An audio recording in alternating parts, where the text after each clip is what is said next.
Here we go. Welcome to the start of a new anime review series. This is Red Ranger as an adventure in another world. We're here discussing, so far anyways, the first two episodes that have been released for this 12-episode season.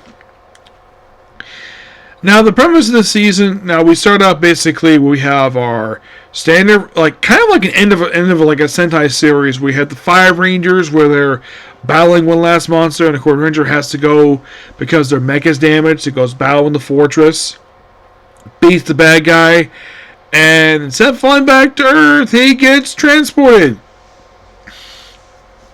to a fantasy world.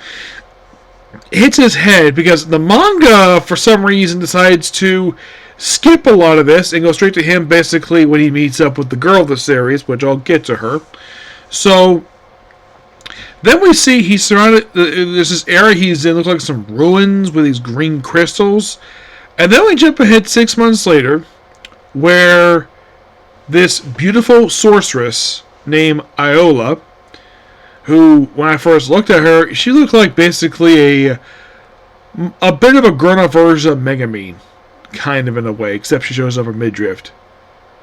Though, basically she's trying to find adventurers to basically go on a little trip with her. And there's 2 adventurers, Battle Golem, they're losing, and then of course they're disqualified. And then of course basically our Red Ranger shows up. By the way, before I continue, his team is voiced by actual Sentai actors. Blue is voiced by Mega Blue himself. Yes, the actor who plays Mega Blue, that being, and his actor is Masuya Mazakage. Yes, because of course they decided to contract him for the series to be the Red Ranger because, of course, basically they have him do the Blue Ranger because he was blue and basically a Sentai. Now you gotta find this interesting. Yellow is voiced by Mika Kazuski. You're thinking, who is this lady? Why she played on Deca Ranger. This was Umiko Deca Pink. And yes, she's playing the Yellow Ranger. I found that to be interesting. Yes. As for Kaza Green,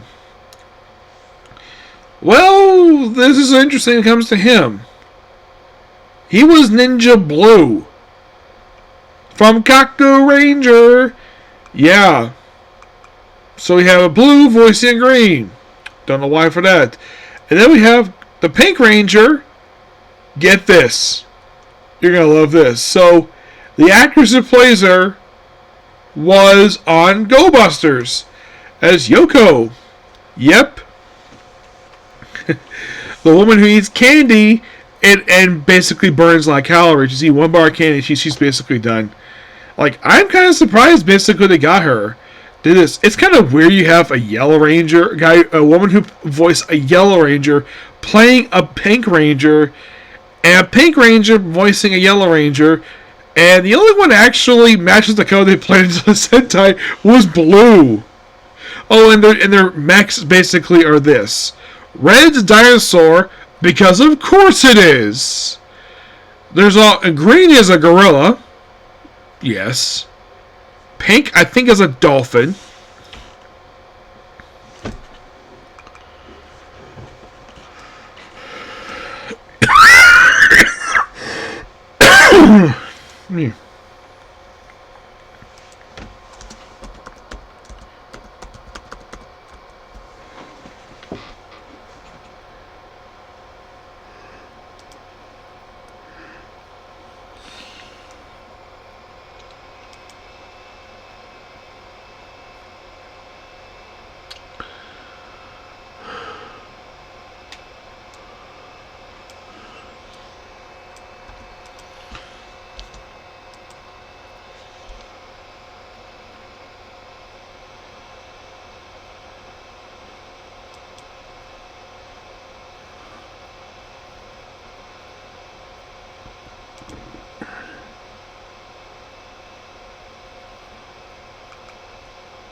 Basically, their main Megazord, which they summon here.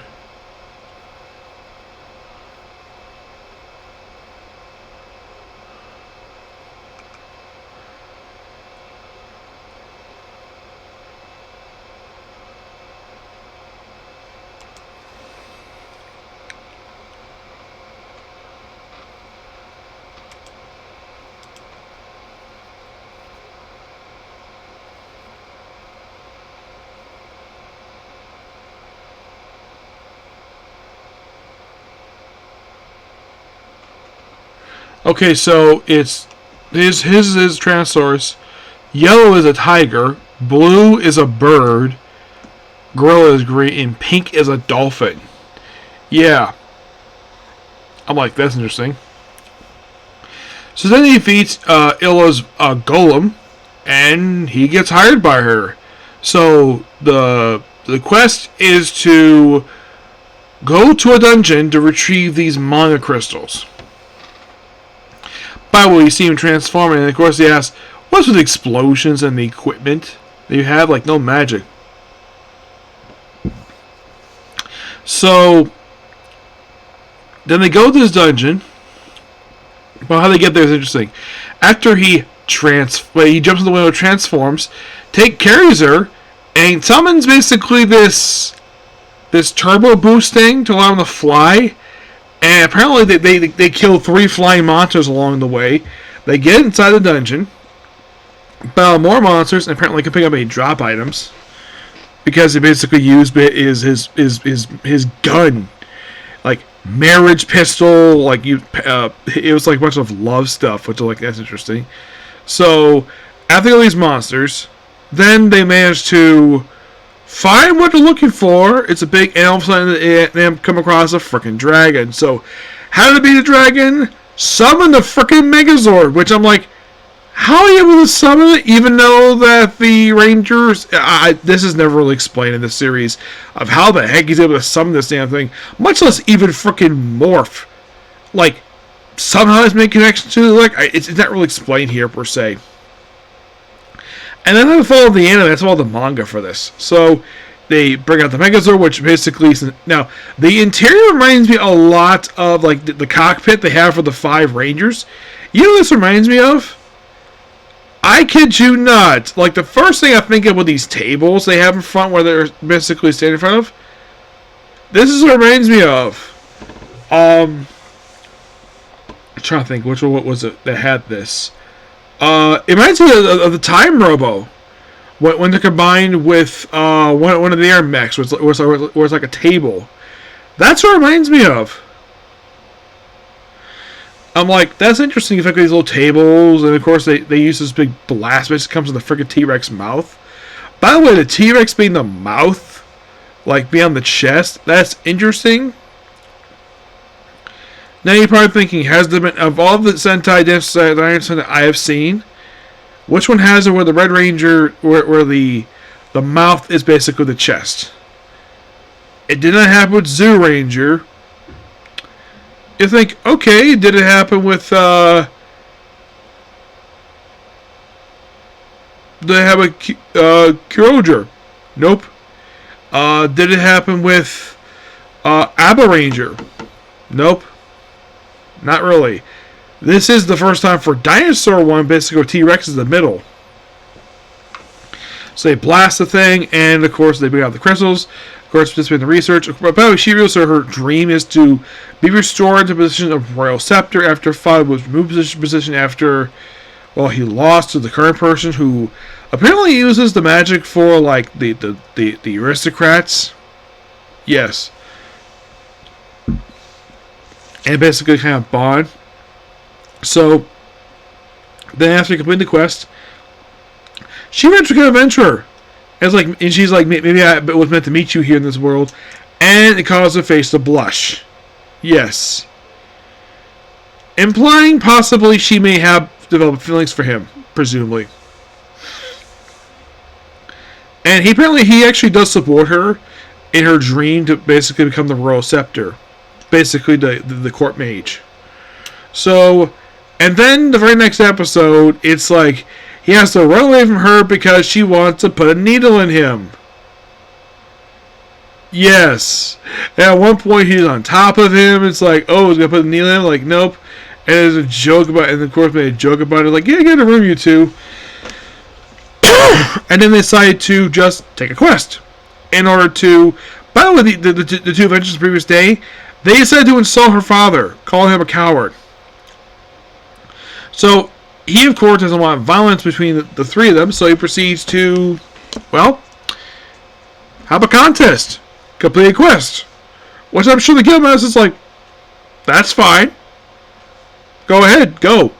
And the dungeon they're going to apparently has this mysterious monster in it, which of course basically like they they team with them. Of course, basically if they win, like if Red and Eloya win, well, they have to apologize.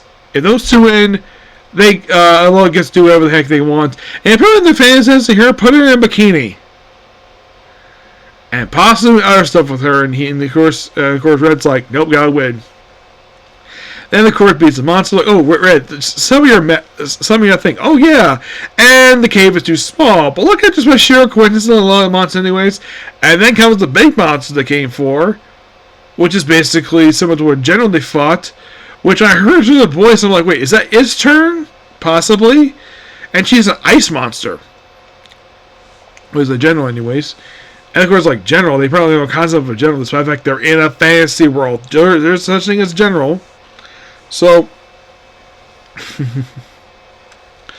yeah. So, then they summon, basically, he summons the bazooka, but it doesn't work. Apparently, this is happened before because Blue and Yellow got into an argument over something, and that's why they worked one time. But luckily, I'm basically able to solve differences, and they basically caught the thing to work. But it turns out just a weird old guy who turns to be some important person. So he's brought to the guild. They win. They basically like complete the quest, no problem. They walk off, and then once again, wants to put a needle in him, so he proceeds to transform and proceeds to run away from a needle. Then the old man who's got a seed in his head proceeds to leave, comes across two people, which they can meet in this episode, which these two are Zetsu and Lin. Yes, that's who these two are. They make their debut this episode, and they take him out, they knock him out and take the seed out, and that's the episodes. Really good start here, and I like the fact, oh yeah, also, during the choruses, basically he's healing, of course, as Ilo heals him, then he proceeds to, like, afterwards, like, put her hat back on, which was so nice of him to do that. Like, and of course, basically after the monster meeting, he goes to the other question, why do you do a weird pose? Which I found to be so funny. The fact they basically decided to do this pose because Sentai love their poses. Or the explosion stuff, which I like to poke fun at Sentai, but they do it in a funny way. They're not insulting Sentai. Yes, it's like mixing the popular Sentai concept with Isekai. And I gotta admit, when I first heard about this series, like, interesting. I'm gonna check this out. I read the manga, like, wow, I actually really enjoy this. And it's shown in the series that possibly that Red has a thing for Alola. And Alola may have a thing for him too. But it's early in the series. By the way, the series only released like about 30 chapters so far, so who knows how long the season's gonna who knows how much the manga gonna cover? Like, could it cover the whole thing? It's possible, who knows? We'll find out when we get to the final episode. And the manga's still going. Given the manga for this only started 5 years ago, I'm like, wow. I guess it's that popular. Yep, and there's no denying the fact that Ilo is a very beautiful woman. Like, also he wears like a jacket. Like, the jacket itself reminds me that he wears in the series. Like, the suit itself, I'm looking at it right now. I'm like, what Sentai suit is very similar to this? Block in the interior. I know it's about Kenja, but Kenja didn't have a suit like this. Reminds me a little bit of Gokaiger. I'd say it reminds me a little bit of Gokaiger. The helmets themselves, I'm not really sure they remind me of. But yeah, great stuff here. Okay, so that's pretty much a particular view. Please be sure to like, comment, subscribe, turn notifications, and do the click button.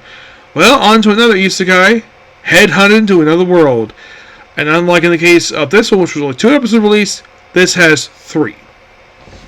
Okay? Thanks to you. Bye. Oh, by the way, before I end this, is this joining the schedule? It is. Alright?